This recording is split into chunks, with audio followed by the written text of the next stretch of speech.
Okay, here's our video on writing and modeling inequalities. So when we use inequalities, we have these symbols, which I circled. These are inequality symbols. When we do regular equations, we use the equal sign. Sometimes we can use the not equal sign. Right? It just has a slash going across the equal sign. So we have greater than, or greater than or equal to. We'll see that a lot. This just has an underline right next to the symbol. Less than and less than or equal to. So we have these four symbols. And the answer to inequality is called the solution set.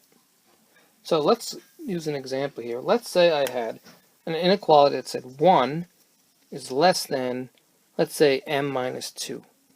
And we can use any variable. Let me move that over so we can see it. 1 is less than m minus 2. So we solve these the same way we would solve a regular equation with an equal sign. It's the same thing. We need to get m alone. And remember, there's two sides to an equation. And in this case, it's separated by an inequality sign. It could be an equal sign, but we're using inequalities. So here are the two sides, and we want m alone. We want the variable alone. So we do the inverse operation. Remember, inverse. So instead of saying minus 2, we're going to do plus 2. And a minus 2 and plus 2 will cancel. Whatever you do to one side, remember you do to the other. And we have 3 is less than m.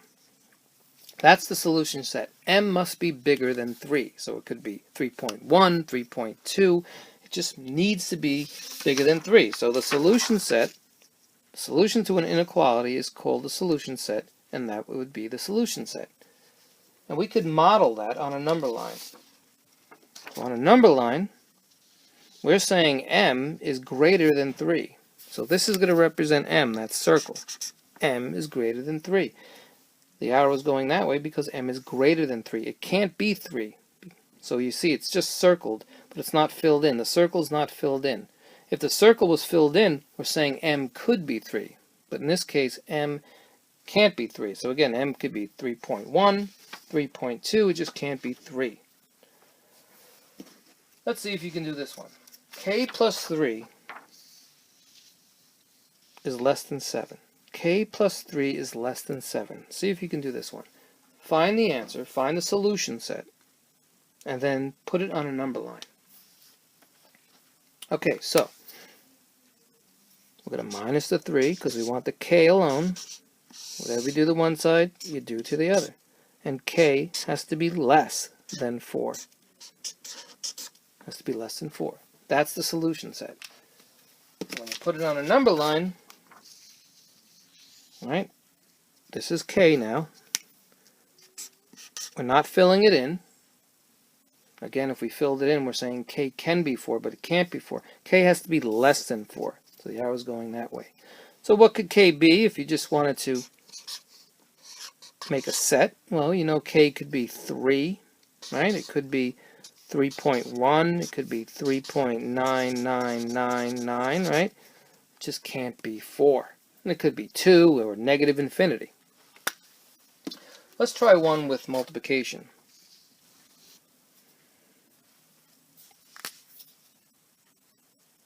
We want to make d alone. So how can we get d alone? We're going to divide. Whatever we do to one side, we do to the other. And now d has to be greater, remember the underline here, or equal to 2. Has to be greater or equal to 2. Remember multiplication, we do the inverse operation of multiplication, so we're doing division. D has to be greater or equal to. So how could we do that on a number line? So here's a number line. How could we do this? Remember, d has to be greater or equal to 2. So here's 2. We make a circle.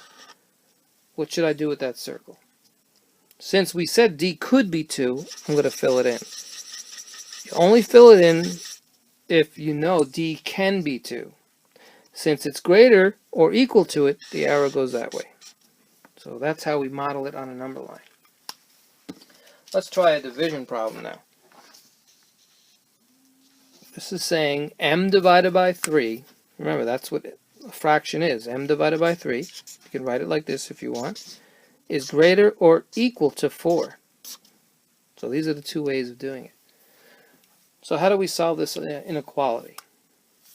So remember, we want to do the inverse operation, right? So we're going to, you can just simply multiply up. Remember I said you can multiply up or divide down when you see situations like this. So we're saying here that m has to be greater or equal to 12.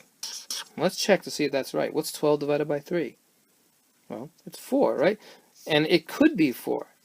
But here's our solution set. Right? So how would we make a number line on that? Let's draw a number line. Let's put a 0 and let's put a 12. We're going to put a bubble over the 12 that represents m. Am I filling it in? Yes, because m can be 12. So you fill it in, and it has to be greater or equal to, so the arrow goes that way. So that's how we would model it on a number line. Sometimes you see words. Right, let's say we saw this. Gregory was at most 12 years old. How could you write an inequality, a math inequality statement based on that? So we know we have 12. Let's put a 12 here. And we can use G for Gregory. So what can we say? Can he be 12? He's saying he can be 12. Gregory was at most 12 years old, so he can be 12. We know we're going to have an underline there, but can he be more than 12? No, he can't be more than 12, but he can be 12, so that's why it's less. So take your time when you look at these word problems. He can be 12, but he can't be more than 12, so we have to say that Gregory is at least or at most. He's at most 12, right? So Gregory is less than or equal to 12. That's how we did that one. See if you can do this one. This one's a little tricky. The speed limit is 60 miles per hour. How do we do that one? Now, this word limit may be a clue.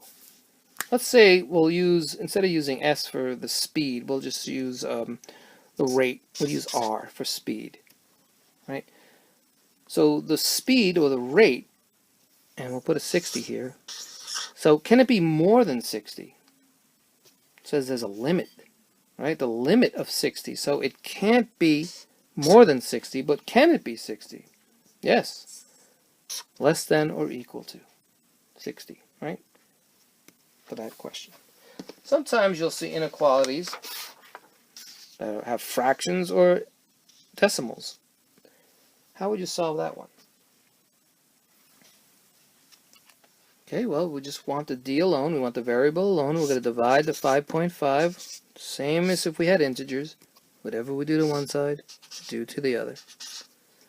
And now we have d is less than 3. Right?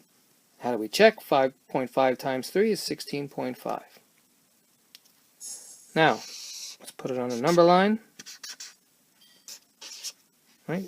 We're saying d is less than 3, so we put a 3 here. Now, can it be 3? No, it can't be 3. We're saying it's just less than 3, so the arrow would go that way. Let's say you're at an amusement park and you see this sign. It says the Galactic Horror Coaster. And it has an age limit. It's saying the age, what is it saying? See if you can make an English expression based on that. Or based on this. What is it saying? Well, age, this is your age, A. It's saying that you have to be at most or at least 12. What is it saying? It's saying you have to be at least 12, right? You could be more than 12. It says you can be. It says here you can be greater than 12. But you have to be at least 12. So if you're 11, you can't go on the Galactic Horror Coaster. Again, here's how you would write it. Your age has to be at least 12. All right, sometimes you'll see a question like this. How many solutions do we have here? K is greater than 2. How many solutions do you think that is? Well, if it's greater than 2, it could be 3 or 4 or 5. It could be 2.1. It can go all the way to infinity. So there's an infinite amount of solutions when you see something like that. An infinite amount of solutions. Okay, great job.